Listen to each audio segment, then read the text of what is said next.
fine. The law which is derived after dihybrid cross,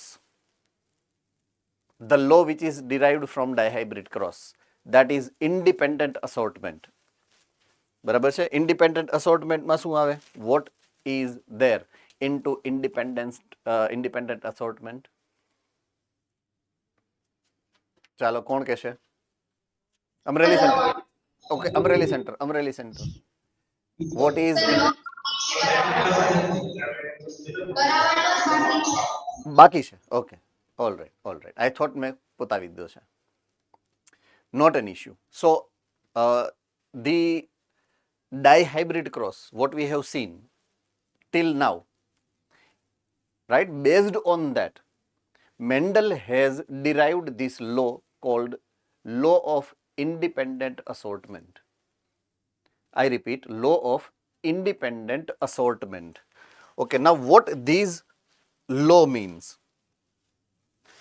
Now you have number of gene, you have 2.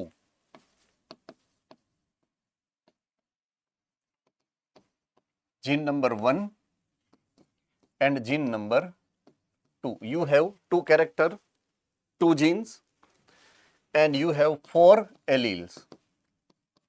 Now allele 1, allele 2 of gene 1, allele 1 and allele 2 of the second gene. Understood? Okay, now keeping this into the mind, keeping this data into the mind, let we recalculate our dihybrid cross. Okay, parental combination. Say for example, one parent has the combination of round and yellow, and the other parent was having combination of wrinkled and green. So these 2 character was paired in one parent. These 2 were paired into the other. Am I very correct? આમાં કોઈ doubt નથી? Okay. Now when I am comparing these with F2 generation, F2 generation has 4 type of progeny. Parental combination number 1.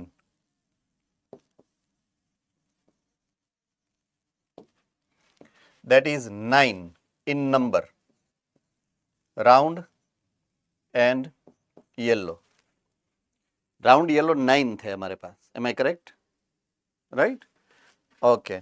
Non-parental એટલે કે recombine. हमारे पास છે sorry 6 नहीं लिख रहा हूँ मैं लिख रहा हूँ 3 plus 3.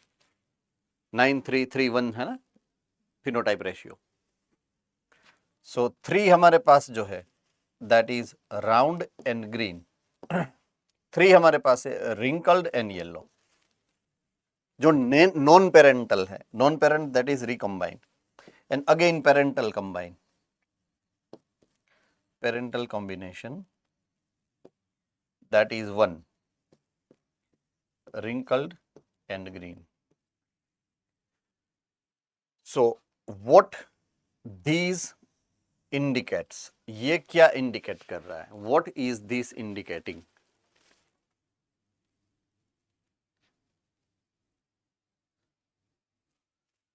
These pair means pair of round color and yellow color, right? Or pair round shape and yellow color, right? When it is getting forwarded from one generation to the other,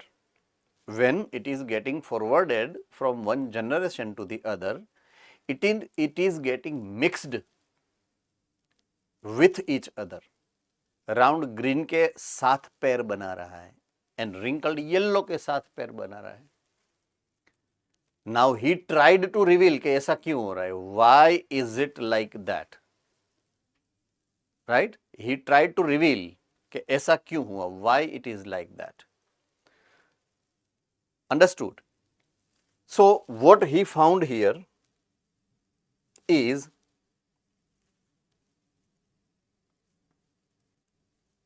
yes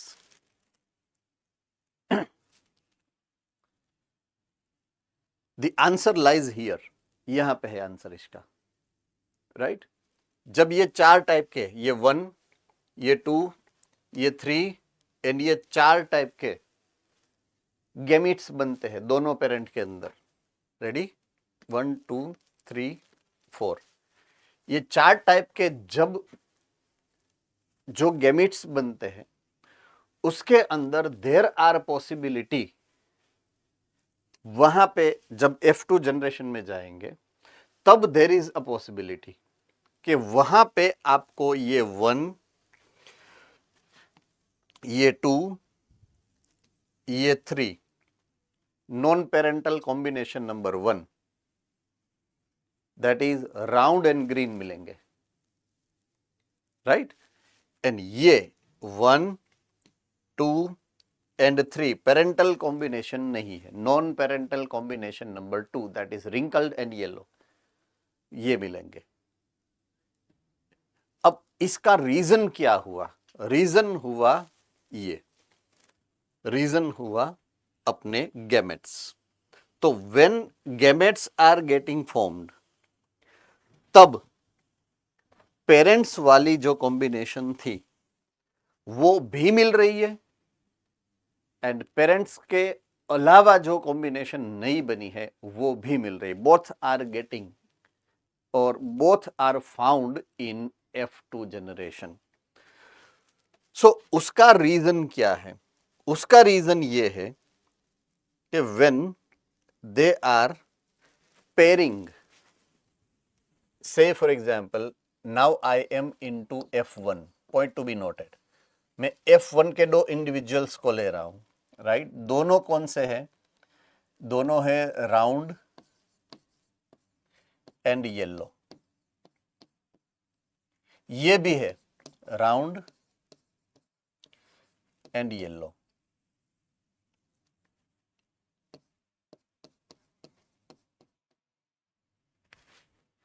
अब ये जो है that is R small R Y small Y, ऐसा combination है, right.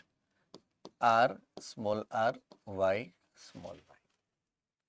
सो heterozygous state में जब होगा, right, जब ये कॉम्बिनेशन हिट्रोजाइगस स्टेट में होने वाला है then there is a possibility कि ये इसके साथ भी पेयर बना सकता है. पॉइंट टू बी नोटेड, ये आर जो कैपिटल है वो कैपिटल वाई के साथ भी पेयर बना सकता है. Am I correct? And there is also possibility कि ये कैपिटल आर ये स्मॉल वाई के साथ भी पेयर बना सकता है. So this is non parental combination. जो पेरेंट्स में कॉम्बिनेशन ये नहीं था, राइट. सेम वे यहां पे ये स्मॉल आर कैपिटल वाई के साथ जा सकता है, स्मॉल आर कैपिटल वाई बन सकता है. ये नॉन पेरेंटल है, पेरेंट में नहीं था. एंड ये स्मॉल आर ये स्मॉल वाई के साथ भी जा सकता है जो पेरेंट में था. ये दोनों पेरेंटल कॉम्बिनेशन है जिसको मैंने राइट कर दिया है. जो मैंने राउंड में लिखे ये दोनों नॉन पेरेंटल कॉम्बिनेशन है. इसका मतलब ये है कि जो भी पेयर पेरेंट्स के अंदर है, मींस राउंड येलो की, वो ही pair continuously generation by generation जाए ऐसा फिक्स इसलिए नहीं है कि जब वो हिट्रोजाइगस स्टेट में आएंगे तब यहां पे रिकॉम्बिनेशन होने की पूरी पॉसिबिलिटीज है due to these kind of recombination जो हमने यहां पे सीखी. सो दैट इज व्हाट कि जब आप दो अलग अलग टाइप के, आई रिपीट, दो अलग अलग टाइप के जीन्स के बारे में बात कर रहे हो, उसके फैक्टर्स के बारे में बात कर रहे हो, तो ये जीन का फैक्टर ये जीन के फैक्टर से इंडिपेंडेंटली असोर्ट करेगा, जरूरी नहीं है कि उसके साथ ही जाएगा। लाइक अभी भले ही आप बाजू बाजू में बैठे हो, say for example if you are good friend, but आपके सही फॉर एग्जांपल 650 मार्क्स आ गए और उसके 350 आए, तो आप थोड़ा ही ना बोलोगे नहीं तू अगर मेडिकल में नहीं जाएगी या नहीं जाएगा तो मैं भी नहीं जाऊंगी, ऐसा तो नहीं होगा ना। इंडिपेंडेंट असॉर्टमेंट होगा वहां पे। Understood now what I am saying is, so that's what he studied by dihybrid cross, के वन जीन और सेकंड जीन वो एक दूसरे के ऊपर डिपेंडेंट नहीं है असॉर्टमेंट होने के लिए, इंडिपेंडेंट असॉर्ट्स हो सकते हैं, right. So that's what the law which is called law of independent assortment. तो it is based on the result of the dihybrid crosses stated when more than one pair of characters are involved into the cross, factor pairs independently segregate from the other pair of the character। दोनों एक दूसरे से independently segregate होते हैं। से for example यहाँ पे जो एग्जाम्पल दिया गया है, दैट एग्जाम्पल हैज से फॉर एग्जाम्पल ये जीन नंबर 1 ए और ये है gene number 2 B.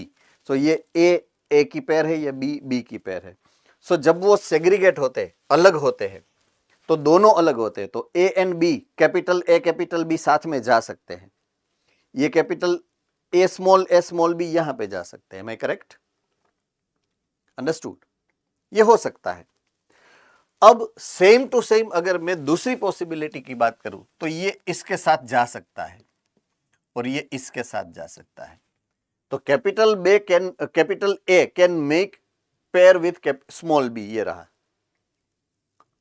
And small A can make pair with capital B, ये रहा। तो यहां पे नॉन पेरेंटल कॉम्बिनेशन हुआ जो पेरेंट में नहीं था। So that is how there is not a depend, भले यहां पे दोनों साथ में है, लेकिन जब एक जनरेशन में से दूसरे जनरेशन में जाएंगे, एक सेल में से दूसरे सेल में जाएंगे, तो वो रैंडमली ही जा सकते हैं।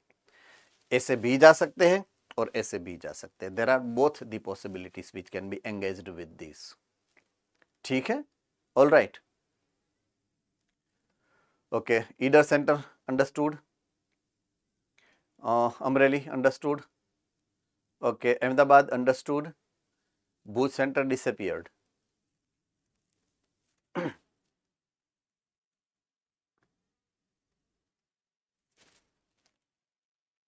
Okay, now comes next discussion called the concept of dominance. One of the very important phenomena, right? One of the most important phenomena, and it is saying that whensoever you are indicating that a gene has two allele, allele number 1 and allele number 2, we have categorized those into two subcategories. एक को हमने बोला है dominant allele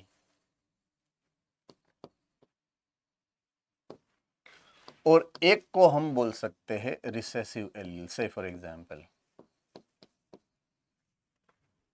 दो type के alleles है, या तो एलील रहेगा डोमिनेंट या तो एलील रहेगा recessive. This is what we have got some idea about, इसके बारे में हमें पता है, राइट? All right. जब सबसे पहली बार कोई भी कैरेक्टर मॉडिफाई हुआ, right, so a gene always are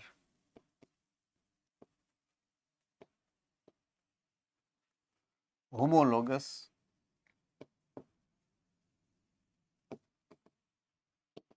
dominant by its state।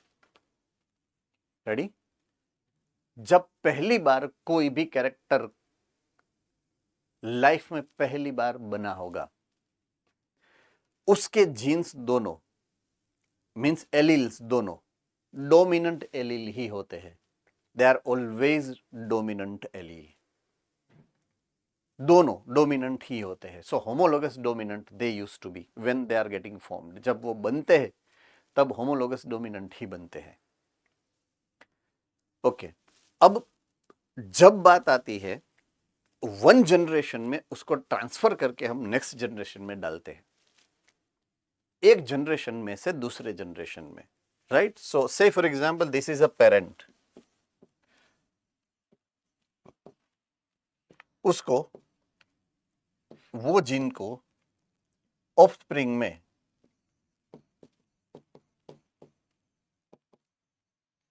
Forward करना है. अंडरस्टूड. सो पेरेंट डिप्लॉयड है, उसकी ऑफस्प्रिंग भी डिप्लॉयड है. पेरेंट एक नहीं है, पेरेंट दो है. एक है मेल पेरेंट, एक है फीमेल पेरेंट. दोनों के दोनों 2n है, मीन्स डिप्लॉयड है.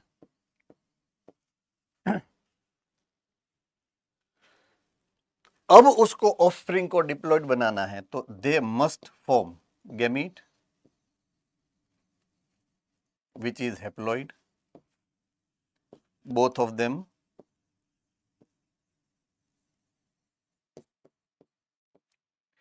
and then there is the fertilization which is producing the next offspring. Okay, ये कॉन्सेप्ट में कोई अननोन चीज नहीं है. We know this perfectly. એટલે ડોન્ટ વરી, આપણે ઊભા જ તા, આપણે કાંઈ કર્યું નથી. ખાલી હું અહીંયા પહોંચ્યો હતો કે કોઈ બી જીન છે એના બે ટાઈપના એલીલ હોઈ શકે. There are two possibilities of alleles. એક એલીલ ડોમિનન્ટ છે, એક એલીલ રિસેસિવ છે. ઓકે, હવે તમે વયા ગયા હોવાથી થોડુંક કરાયું હતું. ઓકે, હું કન્ફેસ કરું છું, થોડુંક કરાયું હતું, એ પાછું કરાવી દઉં કે કોઈ બી એલીલ જ્યારે બને છે, ફર્સ્ટ ટાઈમ જ્યારે બનશે, રાઈટ, કોઈ બી જીનના એલીલ જ્યારે બનશે ત્યારે એ બનશે હોમોઝાઇગસ અને રિસેસિવ. કેવા બનશે? સોરી, હોમોઝાઇગસ અને ડોમિનન્ટ જ બને. આમે કરાયું હતું, તમે વયા ગયા હતા પછી થોડીક વાર રાહ જોઈ, પછી મેં બંધ કરી દીધું, મેં જોયું તમે નહોતા એટલે. સો ફર્સ્ટ સ્ટેજમાં whensoever any of the character is getting generated, it is generating both the dominant allele, that is homozygous dominant જ હોય. Now say for example there is a parent, there are parent, એક છે male parent which is diploid, એક છે female parent that is diploid. Both are generating gametes, that is haploid.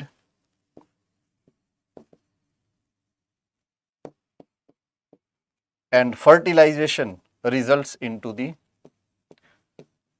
next generation, that is offspring, which is also diploid. So diploid parent generates diploid offspring with this mechanism. આ તો આપણને ખબર જ છે ને, this is not new for us. Now હું અહીંયા આવું છું. The process of gametogenesis, I repeat, the process of gametogenesis, I again repeat, process of gametogenesis involves meiosis process, right, which involves crossing over, results into recombination. So our point of view right now is crossing over. Crossing over makes alteration into the gene. Am I correct or not? જે જીન main જે structure એનું હતું એના સ્ટ્રક્ચરમાં મે બી લિટલથી માંડી, મીડિયમથી માંડી અને major change એ કરી શકે, depending on what kind of mutation it can make by crossing over. Understood? Yes or no? All right. So, change in gene make it from dominant to recessive. બાકી હોય બે ડોમિનન્ટ જ્યારે બન્યા હોય ત્યારે. Crossing over, when it is getting forwarded from one generation to the other, at the time it follows serial or series of crossing over, and which makes them altered.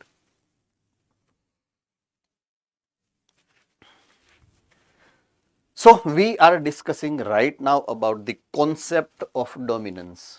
કોઈ જીન નું allele dominant રીએ કે dominant નો રહી અને recessive રીએ, how it is possible? તો એની flow off process મેં તમને હમણાં જ સમજાવ્યો કે જ્યારે બને ત્યારે બે ડોમિનન્ટ જ હોય, but by gradual passage from one generation to the other જે બી એમાં ક્રોસિંગ ઓવરથી ચેન્જ આવશે, that modification brings it from dominant to recessive. Ready? આમાં કોઈ ડાઉટ થઈ શકે એવું છે?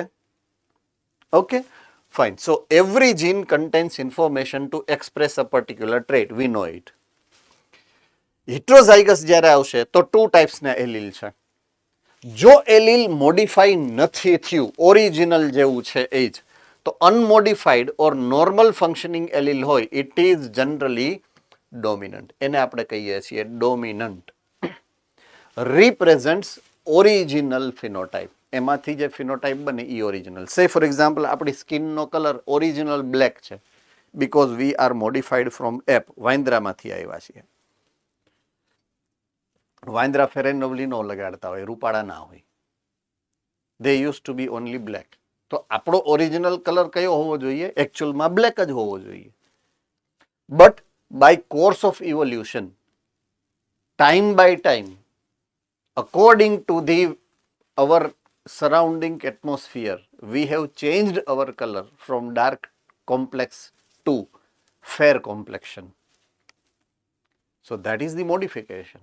So there brings the change. Understood or not? So એને કહેવાય modified allele. ઓલું નોર્મલ અનમોડિફાઈડ હતું, હવે મોડિફાઈ કર્યું મેં. જો મારે આજુબાજુના એટમોસ્ફિયરની હારે કમ્પેન્સેટ થવું છે, if I want to change myself according to my personal environment, I need to change my phenotype. And if I want to change my phenotype, I need to change my genes, that is genotype. હવે to change my genotype, I have only one option left. एक ही चीज है मेरे पास जिससे मैं ये कर सकता हूं, that is crossing over. So crossing over makes allele modified. Crossing over से allele में modification हो सकता है. So it is generally called recessive. Recessive में उसको बोलूंगा जिसके अंदर modification है, और dominant उसको बोलूंगा जिसके अंदर modification या alteration नहीं हुआ है, या तो हुआ है तो इतना कम हुआ है, इतना कम मॉडिफिकेशन हुआ है कि उससे कोई उसको फर्क पड़ता नहीं है. से फॉर एग्जांपल हमारे पास 4 उंगली है, एक अंगूठा है, अंगूठा कट जाता है तो हम कोई काम कर सकते हैं, कोई काम नहीं भी कर सकते हैं. एकाध उंगली कट गई तो मेजॉरिटी ऑफ काम हो सकता है, उससे ज्यादा फर्क नहीं पड़ता है. व्हाट आई मीन, तो ये जो मॉडिफिकेशन होता है उसमें भी ऐसा होता है. काफी सारी जगह पे मॉडिफिकेशन ऐसा होता है कि उससे कोई फर्क नहीं पड़ता है. मॉडिफिकेशन हुआ है, इफेक्टिव नहीं है वो. बट काफी सारा कितना कैसा होता है कि नानू पण नागनु बच्चू, नागनु बच्चू नानू होय ने कईडी जाए तो मरी ज जाए. आपणे समजाय छे के नहीं? सो अमुक चेन्जीस एवा छे કે ભલે થોડોક જ ચેન્જ થયો હોય, સિંગલ કોઈ એક ન્યુક્લિયોટાઇડનો જો ચેન્જ થાય ને તોય પૂરું, આખું ફંક્શન ઓલ્ટર થઈ જાય. Do remember this. So sometimes the modification, it is based on how much modification has been followed. कितना modification हुआ है उसके ऊपर से उसको डोमिनेंट या रिसेसिव में हम कैटेगरी में डिवाइड कर सकते हैं. रेडी? अब इसके अंदर किसी को कोई प्रॉब्लम? Right, all right.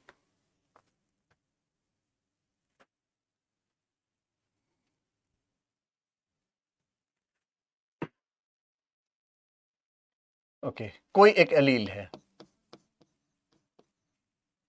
से फॉर एग्जांपल पुराना है तो वो डोमिनेंट ही है।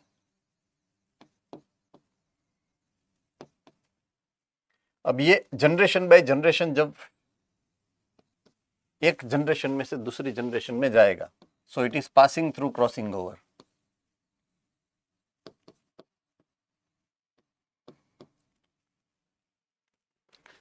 समटाइम्स क्रॉसिंग ओवर वो जीन के ऊपर होगा, समटाइम्स नहीं होगा।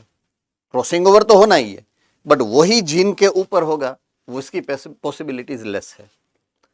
तो majority of the time it remains safe, no effect, that is unmodified.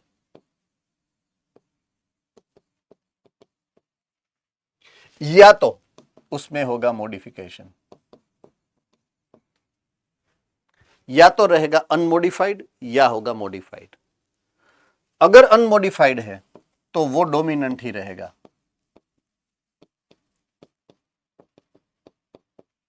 ये डोमिनेंट है, मॉडिफिकेशन हुआ ही नहीं है तो डोमिनेंट ही रहने वाला है। एम आई करेक्ट और नॉट? ओके, अब मॉडिफिकेशन हुआ है तो वो डिग्री के ऊपर से होगा, कितना होगा modification. So there are three possibilities, I repeat, there are three possibilities. Very little change, very little change, इतना लिटल के उससे कोई फर्क नहीं पड़ता है, राइट? देन लिटल चेंज,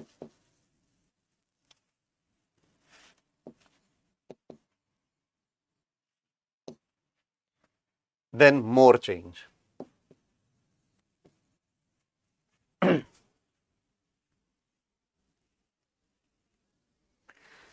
ये केस में जब वेरी लिटल, उसमें किसी को कोई फर्क नहीं पड़ने वाला, it remains again same as dominant. Ready? But फर्क यहां पे दोनों में पड़ेगा, इस दोनों केस में फर्क पड़ने वाला है। It is going to effect them. इसका एग्जाम्पल यहां पे है, सेम एग्जाम्पल, राइट? ओके, यहां पे आपके साथ जो शेयर किया गया एग्जाम्पल है वो है एक ऐसा gene, consider a gene that contain information for producing one of the enzyme। कोई एक एंजाइम प्रोड्यूस करने वाला जीन एज एन एग्जाम्पल आपको कंसिडर करना है। उसके पास तीन पॉसिबिलिटी है। जब वो मॉडिफिकेशन होता है, जब क्रॉसिंग ओवर होता है तो तीन क्रॉसिंग ओवर तो हुआ है, वो फिक्स है। पॉसिबिलिटी नंबर 1 जो मैंने बताई थी आपको, very little change, very little change, right? Possibility number 2 little change, possibility number 3 major change. चलिए यहां पे आपका ध्यान यहीं पे, रेडी? तो अगर एंजाइम का जो जीन है उसके अंदर वेरी लिटल चेंज हुआ है, वेरी लिटल चेंज, बहुत इतना माइनर चेंज है, उससे कोई फर्क नहीं पड़ेगा, तो अ नॉर्मल और less efficient enzyme will be produce. Enzyme भी बनेगा, उसका जीन में से ट्रांसक्रिप्शन होने वाला है, ट्रांसलेशन होने वाला है, प्रोटीन बनने वाला है, एंजाइम ही बनेगा और एज एन एंजाइम ही काम करेगा, right? So in this case modified allele will produce the same phenotype like unmodified allele, right? Unmodified के जैसा ही होगा वो।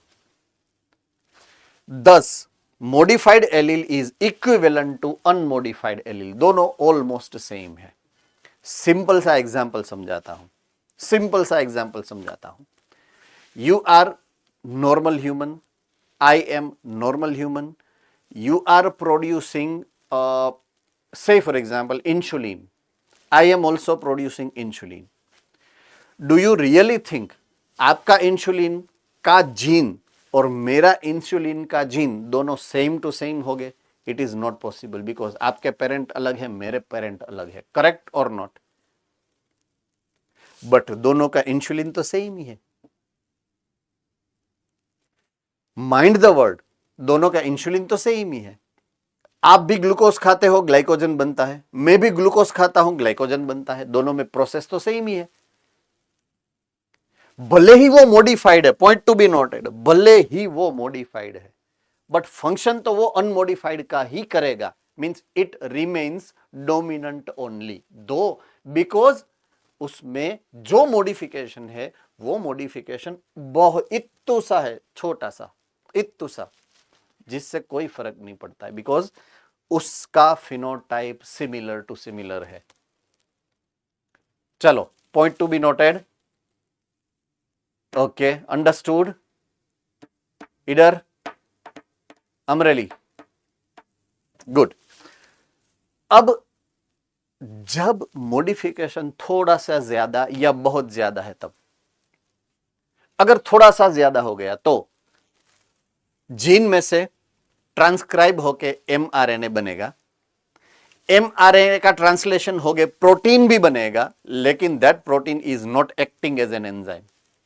प्रोटीन बनता है, एंजाइम नहीं होता है।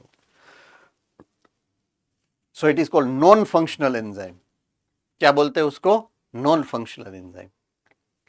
इन केस नंबर 3, जब वो जीन इतना बर्बाद हो जाता है, इतना मॉडिफाइड हो जाता है कि it could not be able to produce mRNA, transcribe ही नहीं होगा वो, तो ट्रांसलेट होके प्रोटीन तो बनने ही नहीं वाला है। So there is no enzyme at all, कुछ बनेगा ही नहीं, न रहेगा बांस, ना बजेगी बांसुरी, काइंड ऑफ दैट, इतना ज्यादा मॉडिफिकेशन हो गया। Clear? So in these two cases, in these cases, the phenotype will depend only on the functioning of unmodified allele, right? And वो unmodified allele तो ये है एक्चुअली, इसमें मॉडिफिकेशन कम है, राइट? तो फंक्शन कौन करेगा? ये वाला करेगा, फंक्शन ये नहीं करने वाला है, बिकॉज या तो वो नॉन फंक्शनल एंजाइम बनाता है या तो एंजाइम बनाता है, तो फंक्शन कौन करेगा? कोई फंक्शन कराने वाला है ही नहीं, there is no enzyme which is acting. ये नॉन फंक्शनल एंजाइम है, यहां पे एंजाइम है ही नहीं, तो फंक्शन कौन कराएगा? फिजियोलॉजिकल फंक्शन तो अटक जाएगा ना। गेटिंग द पॉइंट और नॉट?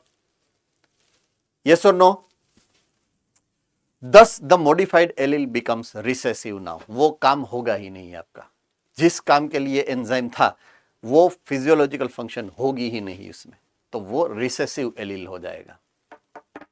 रेडी? सो एंजाइम कब डोमिनेंट रहेगा या तो कब रिसेसिव बनेगा, ये उस क्वेश्चन का आंसर है, and that's called the concept of dominance. बहुत ही इंपॉर्टेंट है, very very important to understand as well and to remember as well. I am not saying it is very important for a NEET exam or board exam or XYZ. No, to understand biology perfectly, right, to understand the behavior of gene perfectly, this concept of dominance is very important to get remembered. तो ये चीज आपको इसलिए याद रखनी है। Exam के लिए तो डेफिनेटली कोई भी लाइन आपकी टेक्स्ट बुक की है वो इंपॉर्टेंट होगी ही, डेफिनेटली होगी, बट यहां पे ये आपको पूरे जेनेटिक्स के काफी सारे बेसिक कंसेप्ट्स के लिए उसकी जो लिस्ट है उसमें ये भी है, ये आपको आना ही चाहिए if you are learning the genetics. Alright,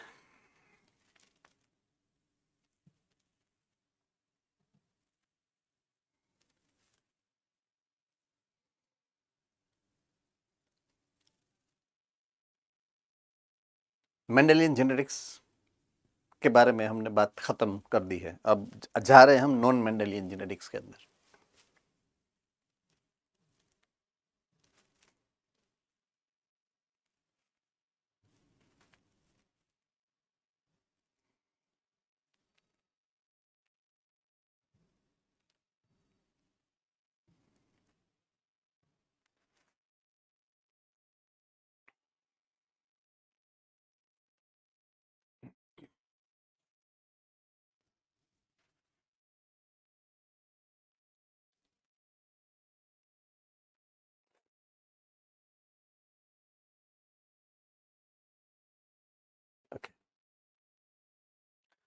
so my heading is non Mendelian inheritance. अब ये वर्ड शायद टेक्स्ट बुक के अंदर you could not be able to find, right? Textbook में ये वर्ड नहीं है. ओके.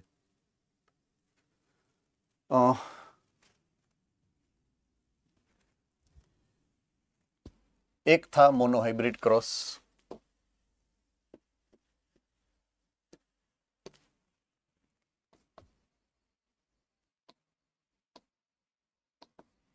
और एक था डाइहाइब्रिड क्रॉस.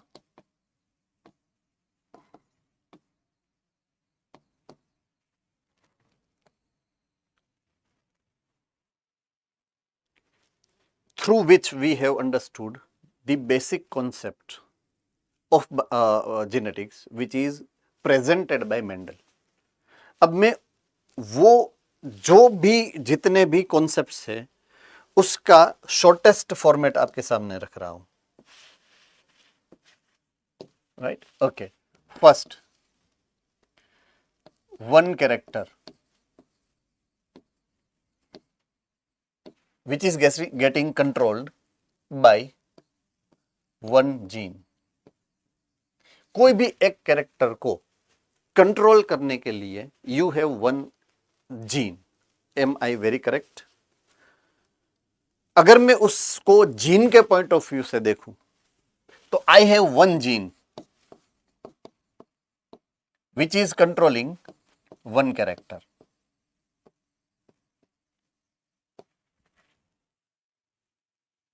ये भी इक्वली राइट है, यस और नो? ये मेंडल के स्टेटमेंट्स का शॉर्ट फॉर्मेट्स में आपके सामने रख रहा हूं. This are all presented by Mendel himself, right? Okay. Third, एक gene, they have two alleles. कोई भी एक जीन के पास दो एलील्स है. Am I correct? Two factors.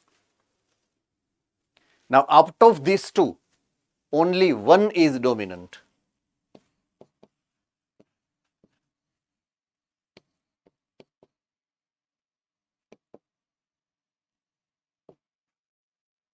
Other is recessive.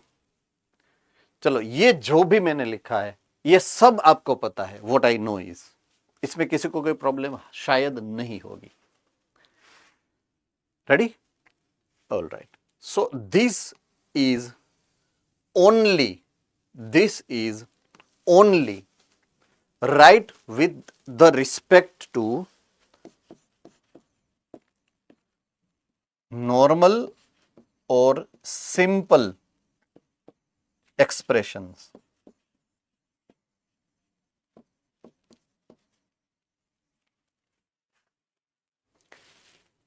Expressions मतलब दो टाइप के एक्सप्रेशन जो एक कैरेक्टर के हैं. ट्रेट की बात कर रहा हूं मैं. I am talking about the traits. दो ट्रेट होते हैं नॉर्मली कोई भी कैरेक्टर के अंदर. एक कैरेक्टर, दो ट्रेट. अंडरस्टूड? उसको मैं बोलूंगा नॉर्मल या तो सिंपल एक्सप्रेशन. ओके. अब मैं बात कर रहा हूं टाइम ऑफ इवोल्यूशन की. I repeat, I am talking right now about the absolute time of evolution. Evolution in this world is happening since millions of the years. Am I correct? Since millions of the years. तो there are many character जिसके अंदर modification की requirement ज्यादा है, और there are many character जिसमें modification की जरूरियात है बट कम है, और देर आर मेनी कैरेक्टर जहां पे मुझे मॉडिफिकेशन की रिक्वायरमेंट है ही नहीं. I don't need to. Say for example position of your nose. आपके नोज की पोजीशन का जो जीन है उसमें मॉडिफिकेशन की क्या जरूरत है? यहां पे तो चिपका नहीं सकता ना मैं,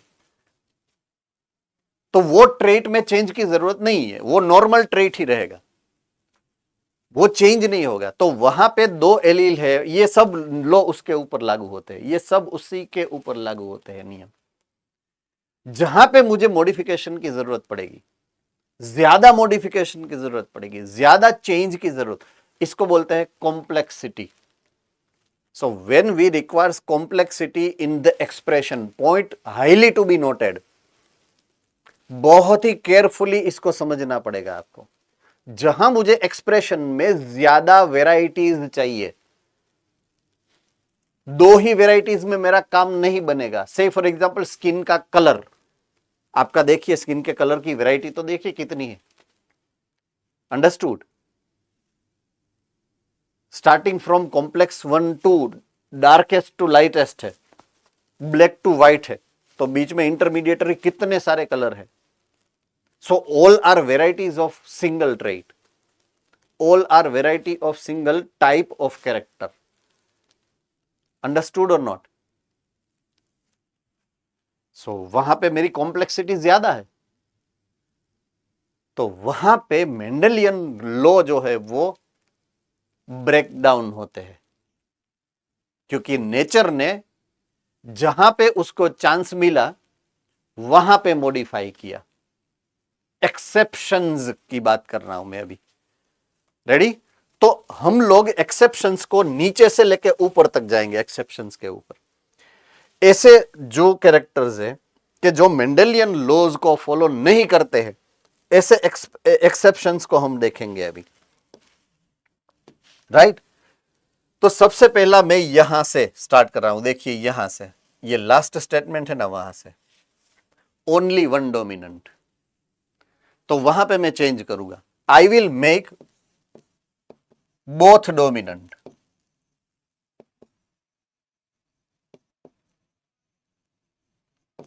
I will make both of them dominant.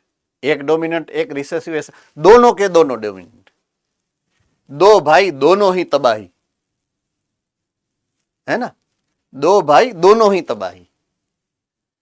सो दो जो एलील है उसमें से एक जो रिसेसिव नहीं, दोनों के दोनों, और दोनों एक्सप्रेस होंगे.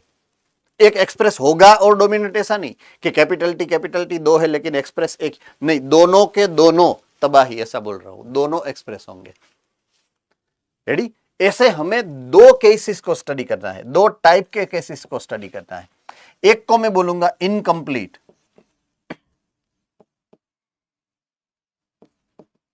डोमिनेंट, और एक केस को मैं बोलूंगा कोडोमिनेंट.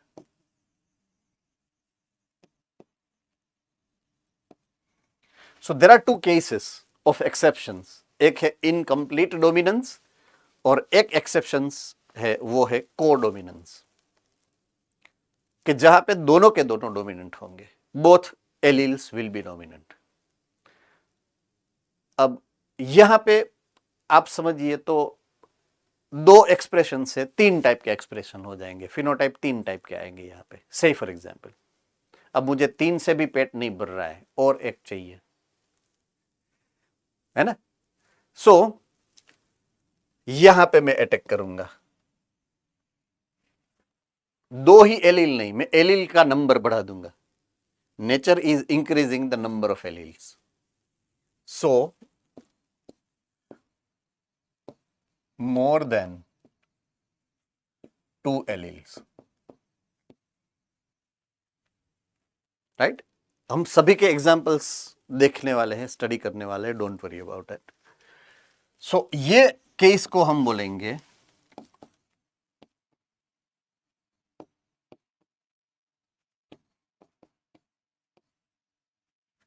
Multiple alleles. क्या बोलेंगे हम? Multiple alleles. So exception number 1 for us is incomplete dominance, second codominance, third multiple alleles. यहां पे चार एक्सप्रेशन होंगे, तीन में से चार हो गए, फिर भी पेट नहीं भरा, अभी खाली है, और चाहिए. सो हमारे पास अब क्या बचा है? जीन. जीन के ऊपर अटैक करेंगे हम. यूजुअली क्या है कि कोई एक जीन एक ही कैरेक्टर को कंट्रोल करता है, राइट? बट यहां पे हम ऑल्टरेशन करेंगे. एक कैरेक्टर नहीं, एक से ज्यादा कैरेक्टर को कंट्रोल करें.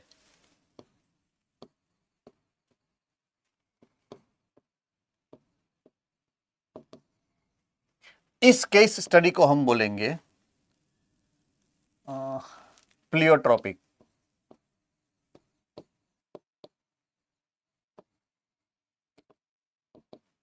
ये है हमारा केस स्टडी नंबर 4, प्लियोट्रॉपिक।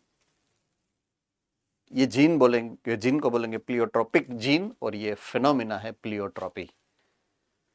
अब इसके भी ऊपर जाएंगे, इतने सारे वेरिएशन चाहिए, इतने सारे, 2 4 5 में हमारा पेट नहीं भरता है। पूरी डिश लेके आओ गुलाब जामुन की, ऐसा है ना, पूरी डोल के डोल उलार जाएंगे। तो और ज्यादा वेरिएशन चाहिए। स्किन कलर, मैंने अभी बोला ना, स्किन कलर कितने वेरिएशन है। तो उस केस में एक ही कैरेक्टर है, उसके लिए ओनली 1 जीन नहीं, मोर जीन। अब उसको मैं बोलूंगा पोली gene, polygenic inheritance.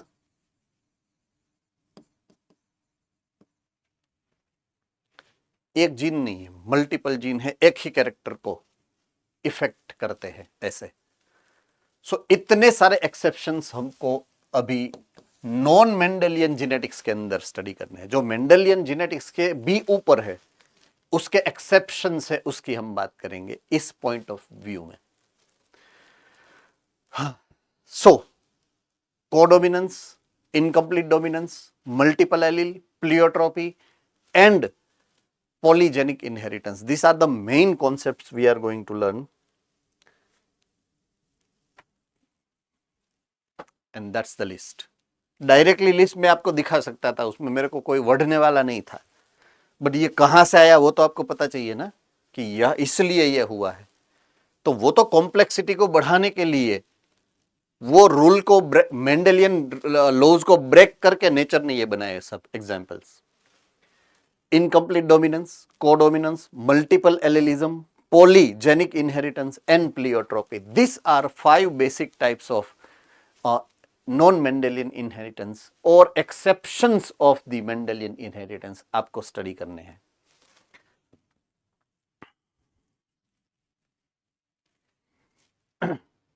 First one is incomplete dominance. First one is incomplete dominance. Okay, यहां पे जीन के 2 एलील है and both are dominant, both are dominant. तब मेरे पास 2 यहां पे भी पॉसिबिलिटीज है।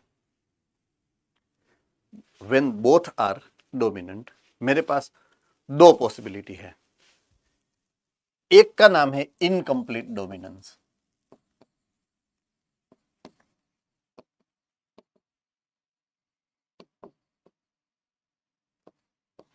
और एक है कोडोमिनेंट।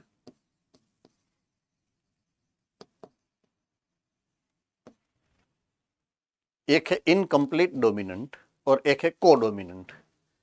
ये दोनों का नेचर एक ही है कि उसके पास जितने भी दोनों के दोनों एलील है, वो दोनों के दोनों एलील डोमिनेंट है। ऑल राइट, ये है डोमिनेंट एलील, ये है recessive allele. I am not dancing, don't worry, right. ये डोमिनेंट है, ये रिसेसिव है। रिसेसिव को मैंने उल्टा रखा है। डोमिनेंट है ना, ये रिसेसिव को एक्सप्रेस नहीं होने दे रहा है, सप्रेसिंग। तो इफेक्टिव कौन है दोनों में से? डोमिनेंट 1। कौन है? डोमिनेंट 1। ओके, अब चलिए हमारे केस की बात करते हैं। ये भी डोमिनेंट, ये भी डोमिनेंट, दोनों के दोनों तबाही। अब ये जो है, ये इसको सप्रेस करने की ट्राई करेगा क्योंकि उसका नेचर है।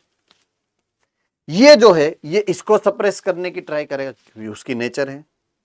एक्सप्रेस तो दोनों हो रहे। तो ये दोनों जो है, देखिए देखिए देखिए देखिए देखिए, एक दूसरे को मिक्स हो गए, एक दूसरे के साथ ब्लेंड हो गए to suppress each other's effect. तो ना फर्स्ट वन कंप्लीटली एक्सप्रेस हो गया, ना सेकंड वन कंप्लीटली एक्सप्रेस होगा, एक्सप्रेस दोनों के दोनों हो रहे with blending effect. With blending effect, हमारे लिए blending effect very important word है यहां पे।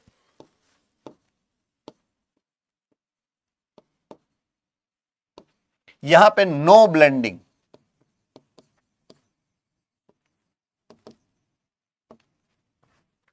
देखो अभी यहां पे एग्जाम्पल है, यहां पे एग्जाम्पल है, और सॉरी एग्जाम्पल क्या, एग्जाम्पल है। कम ऑन इधर, इधर ये व्हाइट कलर के फ्लावर आपको दिखेंगे, शायद दिखे हैं, और ये रेड कलर के फ्लावर आपको दिखेंगे, दिखे हैं। दोनों एक ही प्लांट है, प्लांट एक ही है, दोनों दोनों के दोनों डोमिनेंट कैरेक्टर है, दोनों के दोनों डोमिनेंट ट्रेट है। Red colour is also dominant, white colour is also dominant, right. अब इन दोनों को जब क्रॉस करवाएंगे, एक पेरेंट लूंगा मैं रेड कलर वाला, एक पेरेंट लूंगा मैं व्हाइट कलर वाला, इन दोनों के बीच में जब मैं क्रॉसिंग कराऊंगा तो हेटेरोजाइगस स्टेज होगा, राइट। तो एक रेड कलर वाला फैक्टर आएगा, एक व्हाइट कलर वाला फैक्टर आएगा। जब ये दोनों ऊंधे अवड़े आएंगे हम में, तब वो एक दूसरे के साथ ब्लेंड होंगे। तो रेड प्लस व्हाइट कौन सा होगा कलर, रेड प्लस व्हाइट कौन सा होगा, पिंक कलर, है ना। तो वो जो फ्लावर प्रोड्यूस करेंगे वो तीसरा ही कलर हो जाएगा, पिंक कलर के फ्लावर्स हो जाएंगे वो। अंडरस्टूड और नॉट, ब्लेंड होगा व्हाइट और जब रेड दोनों ब्लेंड होते हैं तो वो पिंक कलर के फ्लावर प्रोड्यूस कर देंगे, क्योंकि दोनों का मिक्स हुआ है। So that is what important parameter for us to understand, right. So वो एक चीज आपको याद रखनी है, मैंने बोला था ना ब्लेंडिंग वाला एग्जाम्पल। सो इनकम्प्लीट डोमिनेंस के अंदर क्या है, it is the inheritance in which offspring shows intermediary character. Blending के लिए ये वर्ड लिखा है इंटरमीडिएटरी, ना रेड है ना व्हाइट है, इंटरमीडिएट है, पिंक। ना तो व्हाइट 100% है ना तो रेड 100% है, इंटरमीडिएटरी स्टेज आ गया। So intermediate character between two parental characteristic features. Example यहां पे जो दिया गया स्नैपड्रैगन प्लांट है, डॉग फ्लावर या एरेनियम स्पीसीज, बराबर है। Mirabilis jalapa, that is 4 o'clock plant, ये है Mirabilis jalapa 4 o'clock plant. Okay, here cross between homozygous red one, homozygous white one, which produces pink flower. जब वो हेटेरोजाइगस स्टेट में आएंगे तब।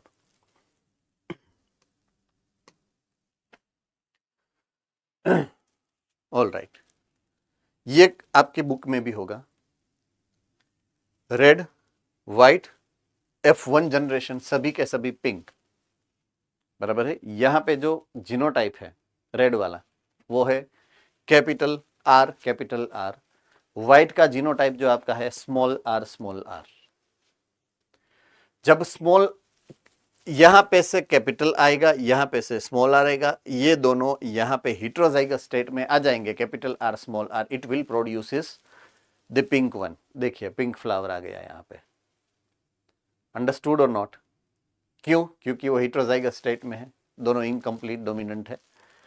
अब इसका सेल्फिंग कराएंगे, F1 जनरेशन का सेल्फिंग किया, so capital R small r capital R small r, दो टाइप के हमें गेमिट्स मिलेंगे। और F2 जनरेशन के अंदर जो जीनोटाइप रेशियो मिलेगा, कैपिटल R एक plant, capital R small r दो प्लांट, एंड स्मॉल r एक प्लांट। अंडरस्टूड। सो ये जो जीनोटाइप का रेशियो है वो मुझे मिला है 1:2:1, 1:2:1 जीनोटाइप का रेशियो। अगर मैं उसको कंपेयर कर रहा हूं फिनोटिपिक रेशियो में, तो रेड 1 पिंक 2 व्हाइट 1 तो यहाँ पे जीनोटाइप फिनोटाइप दोनों सेम टू सेम, है ना। So that's what the change they have observed. ये चेंज आपको पूछा जाता है एग्जाम के अंदर कि नीचे में से कौन सा एग्जाम्पल ऐसा है जहां पे जीनोटाइप एंड फिनोटाइप का रेशियो सिमिलर मिलता है। ऐसा क्वेश्चन आ गया तो आपको ऐसा लगेगा ये तो क्वेश्चन तो कोर्स में से बाहर का क्वेश्चन है, कोर्स में है ही, ये उड़ाना है यहाँ पे कि कोर्स में से तो ये अंडरस्टूड, कोर्स के बाहर का क्वेश्चन है ही नहीं, आपको केयरफुली कंसिडर करना था उसको। सो यूजुअली जीनोटाइप फिनोटाइप के रेशियो में अगर मेंडेलियन जेनेटिक्स है तो क्या होएगा, फिनोटाइप 3:1, जीनोटाइप 1:2:1। बट अगर इनकम्प्लीट डोमिनेंस है तो दोनों 1:2:1 है। That's what the change you are supposed to remember with this example, right. So phenotypic ratio यहाँ पे 1:2:1, red pink white, and genotypic ratio 1:2:1, capital R small R and small R. So ये दो ratio जो है वो आपको यहाँ पे देखिए, दस phenotype and genotype ratio are same in the case of incomplete dominance. This means R was not completely dominant over small R. Capital R small R के ऊपर कंप्लीटली डोमिनेंट नहीं है, नहीं है मतलब इनकम्प्लीट डोमिनेंट, तो इसी को तो नाम दिया है incomplete dominant. P plant also shows incomplete dominance in other trait. वो कौन सा ट्रेट है हम लेटर ऑन देखेंगे, राइट। अभी आपका टाइम खत्म हो चुका है। So I will catch you later tomorrow and we will talk about codominance tomorrow, right. Fine, I'll see you tomorrow.